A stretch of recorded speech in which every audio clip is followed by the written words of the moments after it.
Hi friends, मैं हूं doctor Meenal और आप देख रहे हैं NTA-net first paper free coaching. तो स्वागत है आपका मेरे इस चैनल पे।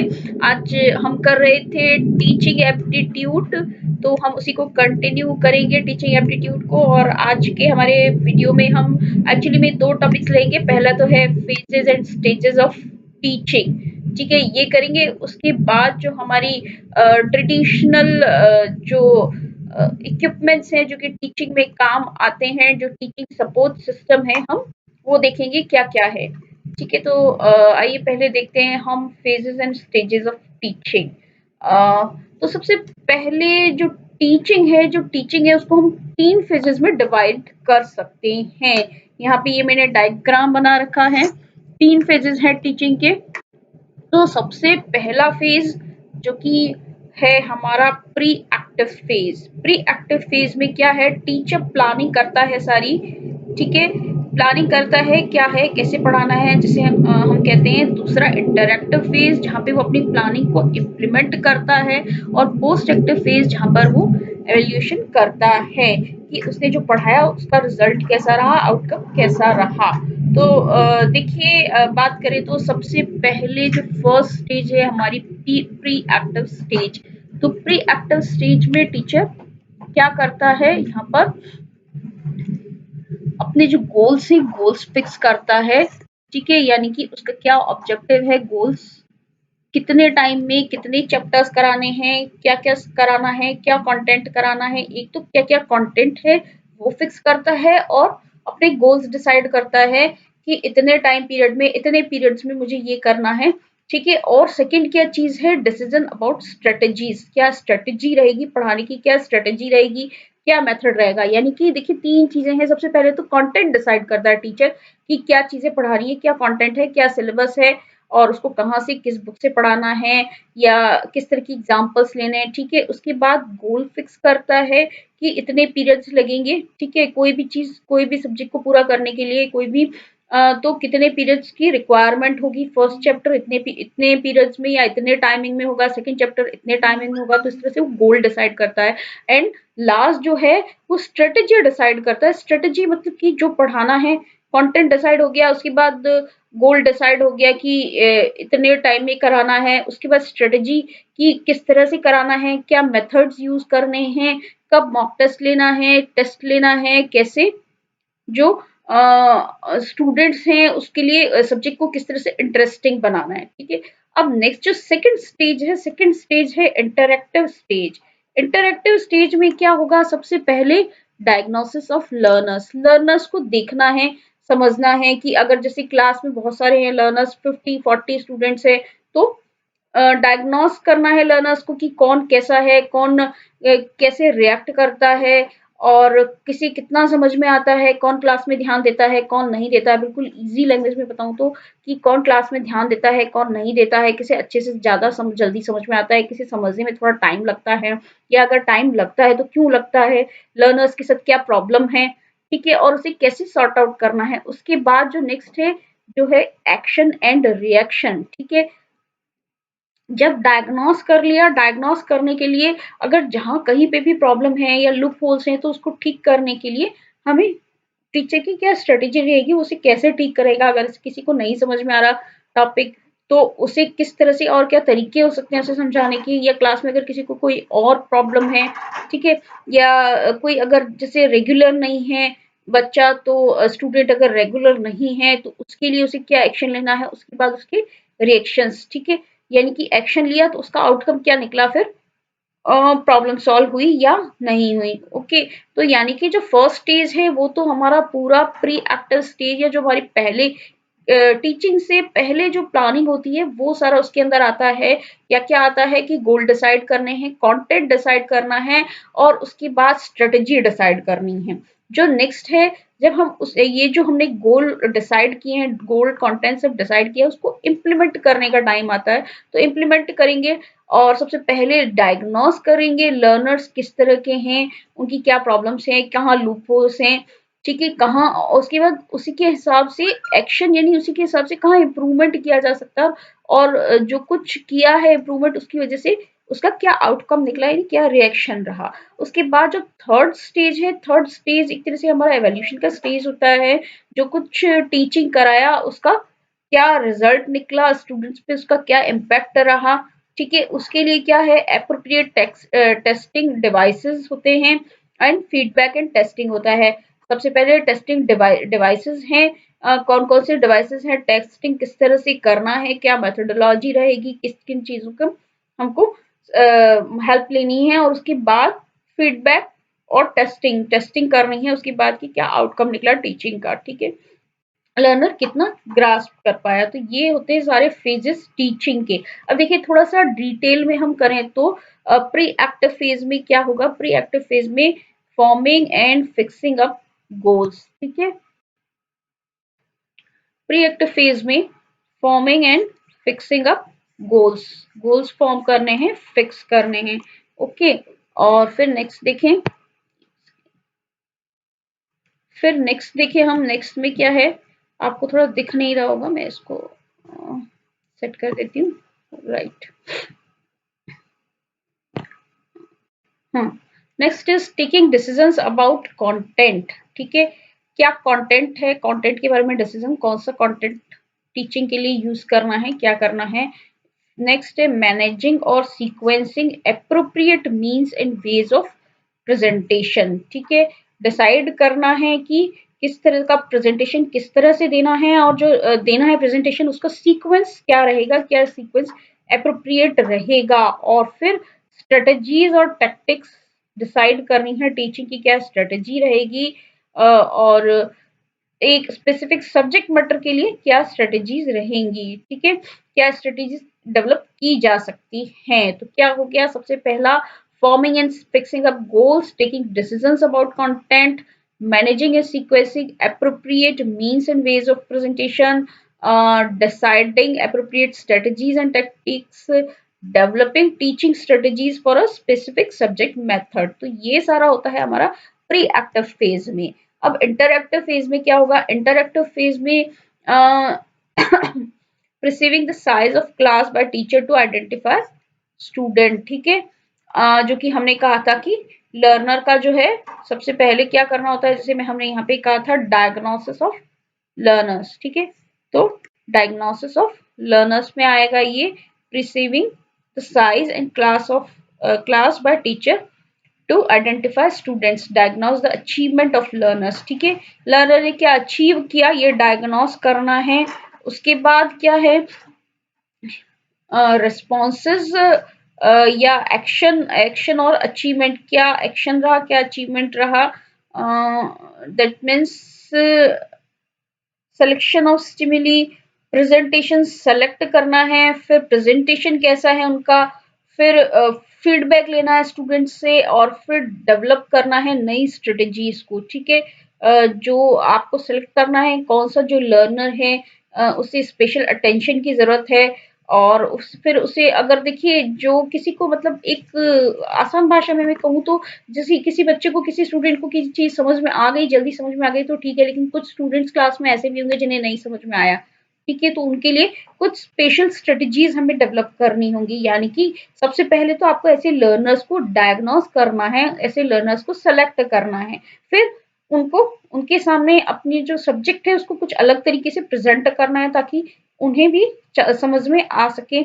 उसके बाद उनसे फीडबैक लेना है, फीडबैक लेने के बाद टीचिंग की जो है नई स्ट्रेटजीज को डेवलप करना, ये सारा होता है हमारे इंटरएक्टिव फेज में। अब देखिए next post active phase, post active phase यानी मेनली क्या कहें, अगर शॉर्ट में कहूँ तो ये हमारा एवोल्यूशन का स्टेज होता है, एवोल्यूशन या टेस्टिंग ऑफ लर्नर्स जिसे हम कहें, जो शिक्षा ग्रहण करने वाला है उसका टेस्ट लेने का ये भाग होता है, ठीक है। सिंपल सिंपल लैंग्वेज में कहूँ तो फेजेस क्या है, जैसे आप कोई स्कूल टीचिंग या कॉलेज टीचिंग की बात करें तो जब सेशन शुरू होता है उससे पहले टीचर स्ट्रेटजी बनाता है, क्या क्या कंटेंट रहेगा, क्या पढ़ाना है। उसके बाद वो कंटेंट इकट्ठा करने के बाद वो क्या करता है क्या स्ट्रेटेजी रहेगी पढ़ाने की, कितने टाइम में पढ़ाना है, कितने पीरियड्स पूरे सेशन में कितने पीरियड्स मिलेंगे, ठीक है, ये सारा प्री एक्टिव स्टेज में है। फिर इंटरएक्टिव स्टेज में जब वो क्लास में जाता है, नंबर ऑफ स्टूडेंट्स कितने हैं, उसमें से कितने स्टूडेंट्स होंगे जिन्हें फटाफट एक बार में समझ में आ जाएगा, कुछ ऐसे होंगे जिन्हें नहीं समझ में आएगा। तो ऐसे लर्नर्स को डायग्नोस करना है जहाँ जिनके साथ कहीं कुछ प्रॉब्लम रह रही है। फिर जब आपने लर्नर्स को डायग्नोस कर लिया, उनकी प्रॉब्लम को समझा कि ऐसा क्यों है कि इन्हें नहीं समझ में आ रहा है, तो उस हिसाब से आप उसे वापस उनसे फीडबैक लो, वापस एक नई स्ट्रेटेजी के साथ उसे वही सब टॉपिक पढ़ाओ एंड देन उनसे फीडबैक लेना होता है कि अब सब कुछ सही है या नहीं, ठीक है। तो इस तरह से टीचिंग की नई स्ट्रेटेजीज भी डेवलप होती हैं। उसके बाद ये जो लास्ट स्टेज होता है, ये एक्चुअली जिसे हम कहेंगे एग्जाम वाला जो स्टेज होता है, जिसे कहेंगे इवैल्यूएशन, ये होता है पोस्ट एक्टिव स्टेज। तो जो आपने पूरे टाइम पूरा कंटेंट टीचर ने पढ़ाया समझाया, उसके बाद लर्नर ने क्या ग्राफ्ट किया, उसे टेस्ट करना है, तो वहां हम जाते हैं पोस्ट एक्टिव फेज में। तो देखिए क्या है, necessity and suitability of object determined deciding regarding reteaching the content और further taking up the content, ठीक है। फिर suitability of instructional material and age, suitable था या नहीं। उसके बाद impact of classroom environment and effecting desire changes, ठीक है, क्लासरूम एनवायरनमेंट का क्या इफेक्ट रहा और क्या चेंजेस डिजायरेबल हैं। अब देखिए हम बात अब नेक्स्ट हमारा टॉपिक लेते हैं, जिसे हम जो कि है टीचिंग सपोर्ट सिस्टम। तो टीचिंग सपोर्ट सिस्टम, देखिए दो तरह के सपोर्ट सिस्टम्स हैं। एक तो है हमारा जो हम ट्रेडिशनली यूज कर रहे हैं, ठीक है, एक तो है जो हम ट्रेडिशनली यूज कर रहे हैं, और एक ये होता है जो कि अभी कुछ नए तरीके जो भी डेवलपमेंट्स हुए सपोर्ट सिस्टम पे वो। तो ये सारे हम करेंगे। सबसे पहले टीचिंग सपोर्ट सिस्टम की जरूरत क्यों होती है और क्या होता है teaching support system. Teaching support system यानी कि मैं अगर आसान भाषा में कहूँ, मेरा ऑब्जेक्टिव यही रहता है कि जो भी मुश्किल भाषा में लिखी हुई चीजें हैं या जो भी मुश्किल चीजें हैं, मैं उसे आसान लैंग्वेज में आपको प्रेजेंट करूँ। तो देखिए आसान भाषा में कहूँ तो टीचिंग सपोर्ट सिस्टम यानी टीचिंग के लिए हम जो भी चीजें लेते हैं, जैसे ब्लैक बोर्ड, चौक, या जैसे अभी मैं यूज कर रही हूँ, मैं इंटरनेट कनेक्शन यूज कर रही हूँ, एक मेरा मीडियम है यूट्यूब, या मैं अपना लैपटॉप या मैं अपना कैमरा यूज कर रही हूँ, मैं लाइट्स यूज कर रही हूँ, तो ये सारा अभी मेरे लिए ये सारा टीचिंग सपोर्ट सिस्टम है।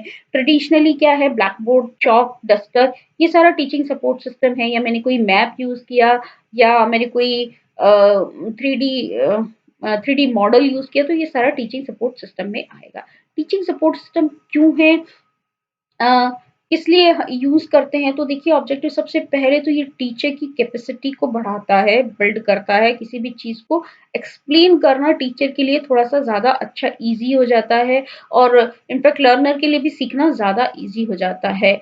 और देखिए पहले जो ट्रेडिशनल मेथड्स थे, ट्रेडिशनल मेथड से जो सपोर्ट सिस्टम ट्रेडिशनल थी, उसके बाद मॉडर्न सपोर्ट सिस्टम आए, और अब जो है आईसीटी बेस्ड एजुकेशन हो गया है, तो उस तरह के नए सपोर्ट सिस्टम है। जैसा कि मैंने अभी कहा कि हम यहाँ यूट्यूब पे पढ़ रहे हैं, तो आईसीटी बेस्ड सपोर्ट सिस्टम है कि कैमरा है, माइक है, या लाइट्स हैं, ये सारी चीजें, या यूट्यूब जो एक प्लेटफॉर्म हमें देता है, ये सारा आईसीटी बेस्ड एजुकेशन का सपोर्ट सिस्टम, ठीक है। अब देखिए फर्क क्या है ट्रेडिशनल एंड मॉडर्न मेथड्स में। टीचिंग के दो मेथड्स हैं, ट्रेडिशनल एंड मॉडर्न, ठीक है। तो चूंकि मेथड्स में थोड़ा डिफरेंस है, इसीलिए सपोर्ट सिस्टम भी अलग अलग है। अब टीचिंग के ट्रेडिशनल मेथड और मॉडर्न मेथड में क्या डिफरेंस है, ये भी बहुत इंपॉर्टेंट है, तो इसे थोड़ा ध्यान से देखिएगा, ठीक है। सबसे पहले जो ट्रेडिशनल जो मेथड है हमारा, ट्रेडिशनल मेथड क्या होता है, ट्रेडिशनल मेथड हमारा टीचर सेंटर्ड होता है, ठीक है। ट्रेडिशनल मेथड जो है वो हमारा टीचर सेंटर्ड होता है। टीचर इसमें मुख्य भूमिका निभाता है, मेन रोल पार्टिसिपेट करता है, वही सब कुछ डिसाइड करता है ट्रेडिशनल मेथड में कि क्या अप्रोच रहेगी पढ़ाने का और किस तरह से पढ़ाएंगे सारी चीजें, ठीक है। That reflects educational assessment and education. उसके बाद नेक्स्ट है मॉडर्न। जो है मॉडर्न क्या होता है, ये स्टूडेंट सेंट्रिक अप्रोच होती है, ठीक है।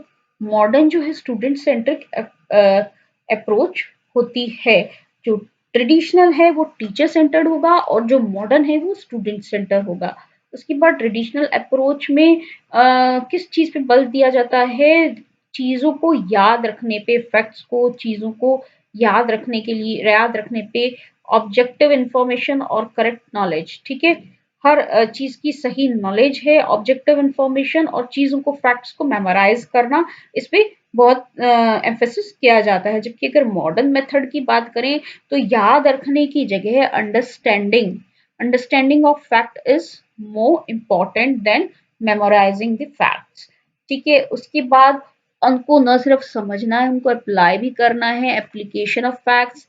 ठीक है, एनालाइज करना है, एवोल्यूशन करना है, इनोवेशन करना है और क्रिटिकल थिंकिंग अपने अंदर डेवलप करनी है। तो यानी कि जो ट्रेडिशनल मेथड था वो टीचर सेंटर्ड था, चीजों को याद रखना, ऑब्जेक्टिव इंफॉर्मेशन, सही नॉलेज होना आपके लिए काफी था। लेकिन अब जो मॉडर्न मेथड है उसमें बहुत काफी अच्छा इम्प्रूव हो गया है, ये स्टूडेंट सेंट्रिक हो गया है। तो इससे क्या होता है स्टूडेंट सेंट्रिक मेथड कि स्टूडेंट एक एक्टिव पार्टिसिपेट करता है एजुकेशन प्रोसेस में, टीचिंग प्रोसेस में। और उसके बाद सिर्फ चीज़ों को याद रखना काफ़ी नहीं है, उनको चीज़ों को या फैक्ट्स को समझना, उसको रियल लाइफ में अप्लाई करना, उसको एनालाइज करना, उसको एवेल्यूट करना बहुत इंपॉर्टेंट है। नए नए इनोवेशंस और क्रिटिकल थिंकिंग को डेवलप करना एक इम्पॉर्टेंट पार्ट है मॉडर्न टीचिंग मेथड का। अब जो ट्रेडिशनल अप्रोच है उसका क्या एम रहता था, उसका एम रहता था हाई टेस्ट स्कोर, एग्जाम में बस अच्छे मार्क्स आ जाएं, अच्छे ग्रेड्स आ जाएं और फिर लास्ट में डिग्री मिल जाए।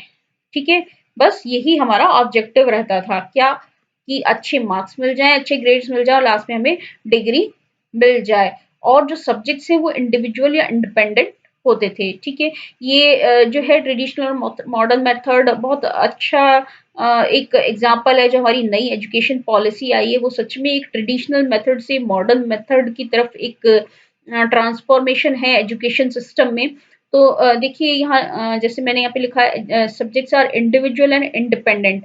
अपने अपने आप में अलग अलग थे सब्जेक्ट, इंडिविजुअल थे, इंडिपेंडेंट थे और मल्टी डिसिप्लिनरी या जो स्टडी थी, ऐसा कोई कंसेप्ट नहीं था ट्रेडिशनल मेथड में। लेकिन मॉडर्न जो अप्रोच है, मॉडर्न अप्रोच का जो एम है वो एम लर्निंग है, हाई स्कोर नहीं बल्कि लर्निंग है, रिटेंशन है और accumulation of valuable knowledge and skills जो कि आपकी प्रैक्टिकल लाइफ में काम आ सके। सब्जेक्ट्स जो है वो इंटीग्रेटेड है और मल्टी डिसिप्लिनरी है। ठीक है, तो इसी वजह से हमारी जो नई एजुकेशन पॉलिसी आई वहां पे आप देखिए गवर्नमेंट ने क्या किया नई एजुकेशन पॉलिसी में कि आप कोई जरूरी नहीं है आप साइंस आर्ट्स कॉमर्स ऐसी स्ट्रीम लें, उनको अलग अलग नहीं रखा है, उनको एक इंटीग्रेटेड कर दिया है। यानी कि अगर आपको हिस्ट्री पढ़नी है तो हिस्ट्री के साथ आप फिजिक्स भी पढ़ सकते हैं, जबकि पहले ऐसा नहीं था। तो जब ये एजुकेशन पॉलिसी इंप्लीमेंट होगी तो आप ट्रेडिशनल से मॉडर्न मेथड की तरफ एक और आपका कदम आगे बढ़ेगा। ठीक है, अब in traditional method students matches by age and ability. ठीक है, एज और एबिलिटी के हिसाब से स्टूडेंट्स को एडमिशन दिया जा रहा है। In modern approach student match by interest. ठीक है, ये बहुत इंपॉर्टेंट बहुत अच्छी बात है, बाय इंटरेस्ट और एबिलिटी फॉर ईच प्रोजेक्ट और the subject it can be multi age also. ठीक है, यानी कि एज का क्राइटेरिया नहीं है, it can be multi age also. उसके बाद traditional method has direct instructions and lectures seat work. ठीक है, डायरेक्ट जो इंस्ट्रक्शंस है या लेक्चर्स है, जो सीट वर्क या क्लासरूम में बैठ के जो स्टडी होती है वही था। जबकि मॉडर्न टीचिंग मेथड में प्रैक्टिकली चीजों को प्रैक्टिकली करके सीखा जाता है, डिस्कवरीज है, ग्रुप एक्टिविटीज कराई जाती हैं। ये सारा इनकी मेन बातें हैं मॉडर्न टीचिंग मेथड की। And in this traditional method student learn through listening and observation. लोग जो बच्चे हैं जो स्टूडेंट्स हैं वो सुनकर और देखकर सीखते हैं ट्रेडिशनल मेथड में। ठीक है, the teacher relies on text book lectures and individual return assignments. ठीक है, लेकिन यहाँ पे क्या है, यहाँ पे कैसे सीख रहे हैं, प्रैक्टिकली चीजों को सीख रहे हैं, डिस्कवरीज से सीख रहे हैं, ग्रुप एक्टिविटीज या जैसे हम कहें group activities, critical thinking develop हो रही है। साथ में जो मेन फोकस है या जो टीचर्स किस पे रिलाय करते हैं, internet library and outside experts पे रिलाय करते हैं। In traditional approach presentation and testing method favor student who have prior exposure to the material and exposure in multiple contexts। ठीक है, प्रेजेंटेशन एंड टेस्टिंग मेथड कौन से student को favour करते हैं जिनका पहले से कोई एक्सपोजर है उस मटेरियल पे या मल्टीपल कंटेक्स्ट में। और मॉडर्न अप्रोच में क्या है, context learning integrates personal knowledge, ठीक है, within the school environment. तो context learning integrates personal knowledge, ठीक है, पर्सनल नॉलेज यहाँ पर इम्पॉर्टेंट है। तो ये एक बहुत इम्पोर्टेंट चीज है ट्रेडिशनल और मॉडर्न टीचिंग मेथड में जो डिफरेंस है वो। तो अब देखिए सबसे पहले किस किस तरह के टीचिंग सपोर्ट सिस्टम होते हैं। इसमें सबसे पहला है हमारा चार्ट्स, ठीक है। चार्ट्स की बात करें, बहुत तरह के चार्ट्स होते हैं जो टीचिंग सपोर्ट सिस्टम के लिए यूज किए जाते हैं। देखिए जैसे सबसे पहला है प्रोसेस चार्ट। प्रोसेस चार्ट में जो है किसी तरह का प्रोसेस को दिखाया जाता है, जैसे कोई लाइफ साइकिल हो गया, लाइफ साइकिल इंसेक्ट कैसे है, पहले एग होता है, फिर प्यूपा बनता है, फिर वो एडल्ट बनता है, ऐसे एक पूरा साइकिल। या फिर एनर्जी साइकिल, ठीक है, सोलर एनर्जी कैसे बनती है उसका पूरा साइकिल का चार्ट।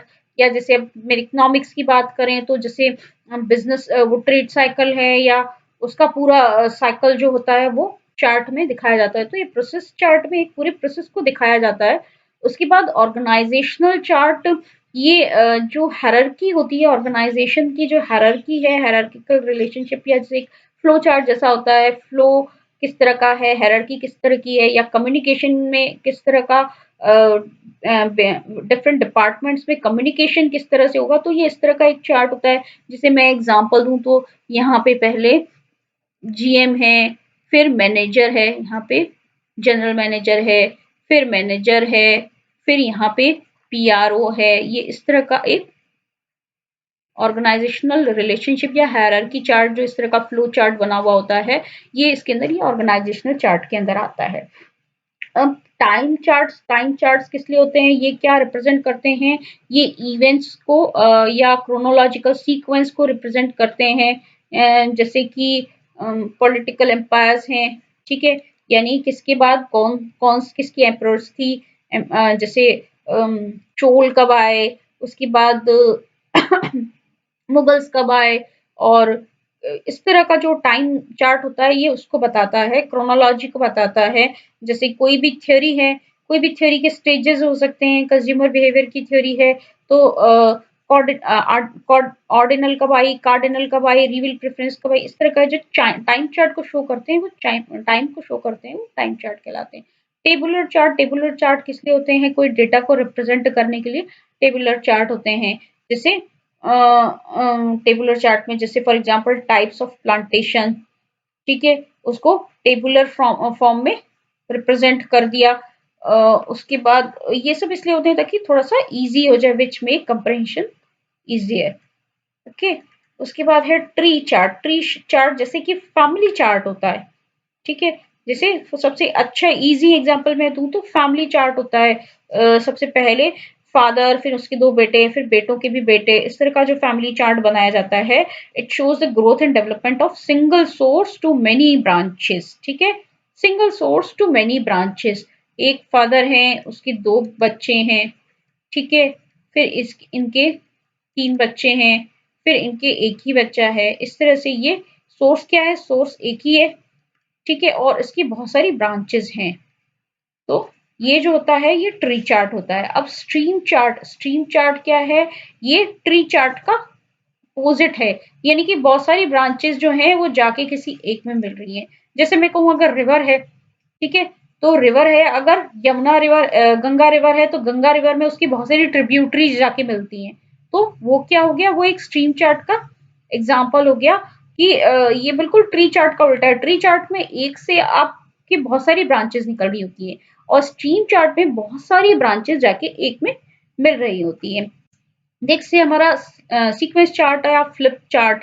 तो फ्लिप चार्ट का एक बहुत अच्छे से एग्जांपल दूं मैं अपना डेली लाइफ का, अपने जो कैलेंडर है, ठीक है, हर एक महीना होता है, 12 पेजेस हैं, उसको फ्लिप करना होता है, ठीक है। जनवरी चला गया, जनवरी को फ्लिप करके पीछे ले आओ, और ये हमारा फिर फेब्रवरी आ गया, ठीक है। So it is what, it is collection of charts, ठीक है, it is collection of charts used to show many events और series of events in succession, right. अब देखिए, अब ये एक होता है फ्लैश कार्ड। फ्लैश कार्ड क्या होता है, फ्लैश कार्ड छोटे-छोटे कार्ड्स होते हैं। It is poster like cards, लेकिन फ्लैश कार्ड छोटे होते हैं, पोस्टर बहुत बड़ा होता है, ये छोटे से होते हैं। तो flash cards are brief visual message on poster board, ठीक है। तो cards are flash turned over at short intervals, छोटे-छोटे इंटरवल से कार्ड को फ्लैश किया जाता है ऑडियंस के सामने, जो कि एक जो प्रेजेंटेशन के मेन पॉइंट को बताते हैं। They are held like a pack of cards, ठीक है, ऐसे छोटे होते हैं, कार्ड्स की तरह होते हैं, and flash to the audience one at a time in a sequence along with the talk. जब लेक्चर चल रहा है तो लेक्चर के साथ ऑडियंस के सामने एक बार में एक फ्लैश कार्ड ऐसे दिखाया जाता है जो कि एक मेन पॉइंट पे एम्फेसिस करता है, ठीक है। यहाँ पे देखिए, मैंने यहाँ पे ये जैसे पिक्चर डाली है, मैंने ये फ्लैश कार्ड की, ओके, ये बटरफ्लाई, इस तरह से। तो अगर कोई लेक्चर चल रहा है, एकदम से बताना है, ये मेन पॉइंट है, तो ये फ्लैश कार्ड ऑडियंस के सामने दिखाया जाता है। तो क्या होता है, एकदम से फ्लैश कार्ड दिखाया जाता है तो वो ऑडियंस के माइंड में मेमोराइज अच्छे से रहता है। अब ये है एक है पोस्टर। पोस्टर क्या होता है,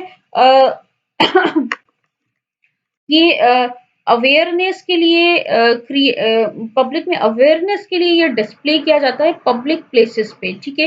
पोस्टर ऐसी चीज है, वहां पे ऐसी जगह पे लगाया जाता है कि कोई सामने से निकल रहा है, उसके पास बहुत ज्यादा टाइम नहीं होता कि उस पोस्टर को देखे, ध्यान से पढ़े, तो उसका डिजाइन उस तरह से किया जाता है कि एक बार में, एक नजर में आप जो मैसेज देना चाहते हैं वो ऑडियंस तक पहुंच जाए, ठीक है।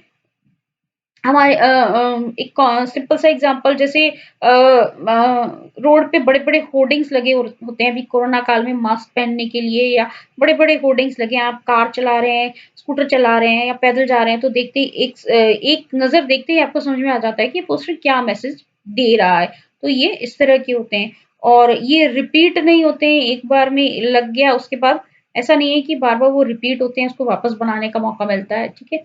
So it is displayed in a public place with the purpose of creating awareness. A poster is visible from distance, ठीक है, दूर से दिखाई देता है। Person glancing at it rarely has the time to stop and read. उसके पास बिल्कुल मुश्किल से टाइम होता है कि वो रुके और उसे पढ़े। The job of poster is to thrust a message upon a person. क्या उसका ऑब्जेक्टिव होता है पोस्टर का कि कि मैसेज को लोगों तक देना है।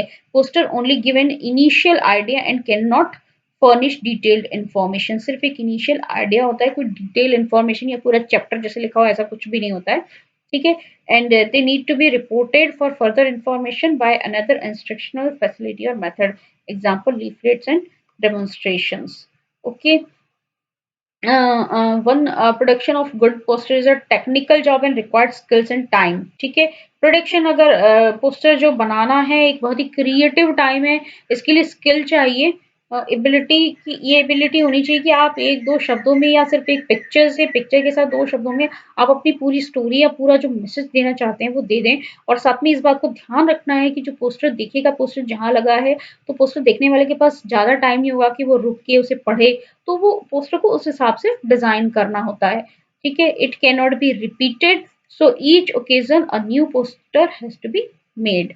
An attractive poster with appealing text to indulge the audience is known as the caption. Usually a caption conveys the important message. Caption होता है, ठीक है।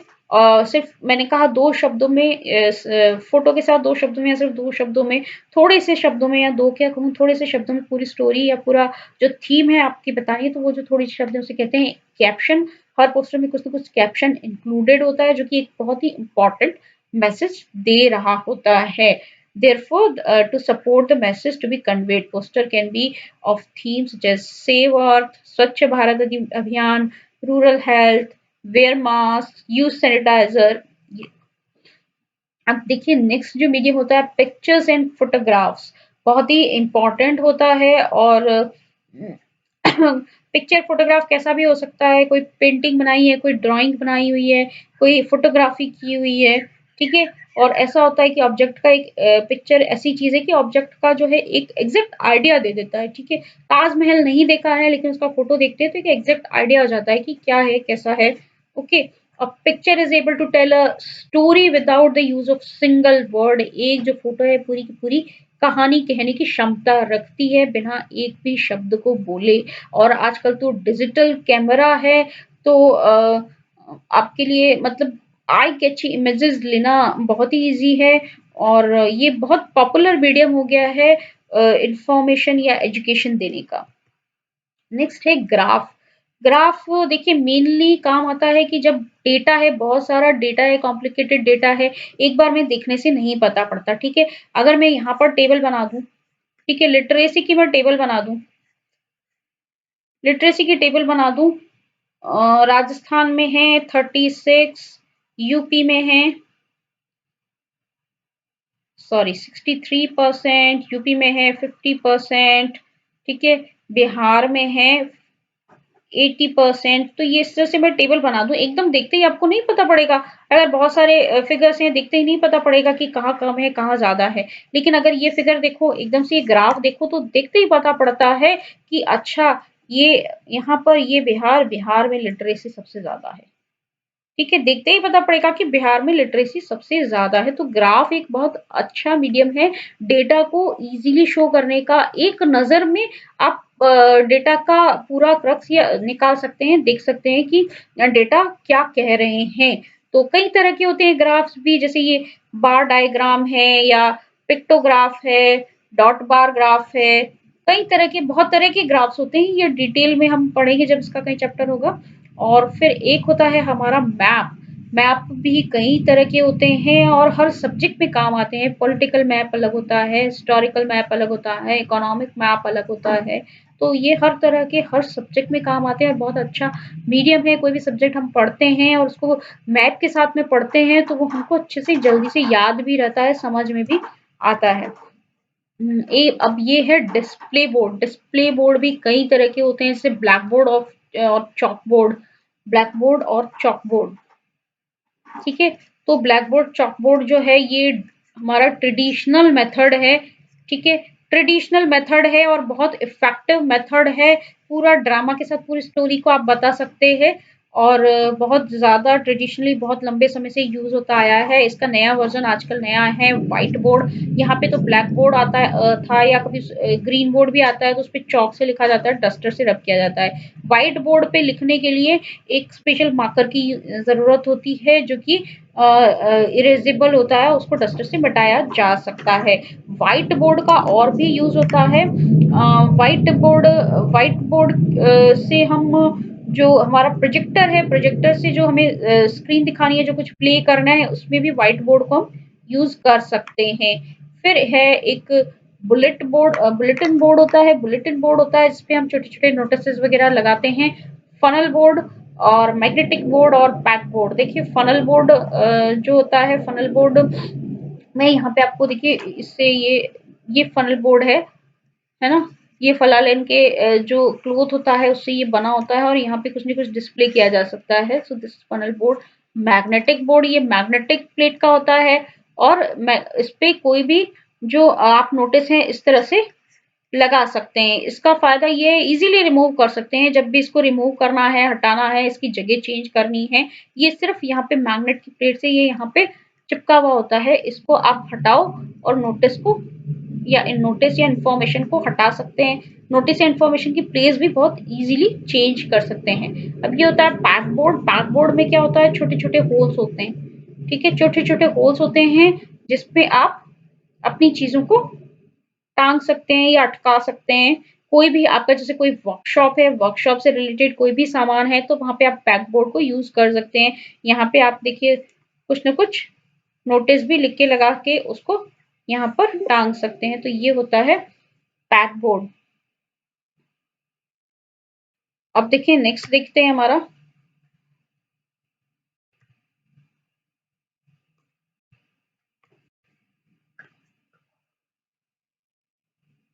नेक्स्ट स्लाइड देखिए, ये आ गई।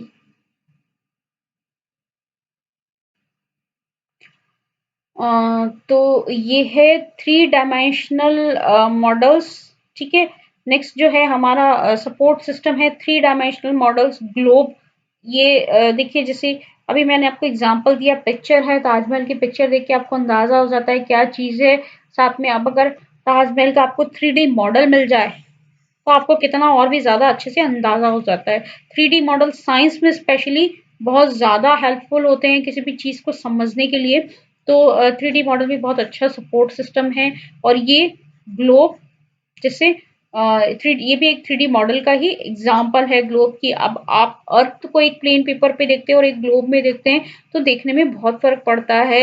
इसके लैटिट्यूड लॉन्गिट्यूड की क्या साइज रहती है, क्या शेप रहता है, अर्थ का खुद का शेप कैसा रहता है, ये चीज समझने में बहुत हेल्पफुल रहता है। अब ये जो इंस्ट्रक्शनल फैसिलिटीज हैं या जो सपोर्ट सिस्टम है, इसका क्या फायदा होता है, क्या बेनिफिट्स होते हैं, हम इतना कुछ जो यूज करते हैं। सबसे पहले तो ये लर्नर के लिए एक मोटिवेशन का काम करता है, ठीक है। और ये सारे सपोर्ट सिस्टम ऐसे ही नहीं है, ये कुछ थ्योरीज के बेस पर, सिद्धांतों के बेस पर लिए गए हैं, मैक्सिम्स के बेस पर लिए गए हैं। तो ये निश्चित रूप से हेल्पफुल होते हैं। जो इंफॉर्मेशन है उसका रिटेंशन बहुत ही बेटर हो जाता है, बहुत ज़्यादा दिनों तक याद रहता है, अच्छे से याद रहता है अगर आप उन सपोर्ट सिस्टम की सहायता से उसको पढ़ते समझते हैं। अगर साइंस का है तो साइंस को प्रैक्टिकली जैसे करते हैं तो अच्छा से याद रहता है। अगर हम हिस्ट्री ज्योग्राफी कुछ पढ़ रहे हैं उसको मैप के साथ पढ़ते हैं तो उसका रिटेंशन नो डाउट बढ़ता है। फिर अब जैसे मैंने आपको ये कई तरह के बोर्ड बताए, लेकिन अगर मैंने पैक बोर्ड या फलन बोर्ड का मैंने आपको फोटो दिखाया तो वो मतलब निश्चित रूप से आपका रिटेंशन, आपके दिमाग में उसका रिटेंशन रहेगा। उसके बाद वो रिटेन रहेगा आपके दिमाग में। अ, उसके बाद जो एटीट्यूड जो लर्नर है उसके एटीट्यूड में भी चेंज आता है, लर्नर के एटीट्यूड में भी चेंज आता है इन इंस्ट्रक्शनल फैसिलिटीज से। और क्लासरूम जो है वो बेटर अपन ऑर्गेनाइज कर सकते हैं, जैसे पैक बोर्ड है या नोटिस बोर्ड है, इन सब से क्लासरूम का ऑर्गेनाइजेशन बेटर होता है। उसके बाद साइंटिफिक टेम्पर जो है, साइंटिफिक टेम्पर आता है, एक साइंटिफिक किसी भी चीज को समझने के लिए जो साइंटिफिक एक एप्लीकेशन चाहिए वो डेवलप होती है। और प्रैक्टिकल एप्लीकेशंस, आप प्रैक्टिकली चीजों को करके देख सकते हैं। लर्निंग जो है वो बोरिंग नहीं रहती, वो एक फन हो जाती है, फन बन जाता है, वो मजेदार हो जाती है, हम उसको अच्छे से इंजॉय, आप उसको इंजॉय भी कर सकते हैं। तो ये तो थे इसके मेन बेनिफिट। तो आज की वीडियो के लिए इतना ही। Stay tuned and keep watching.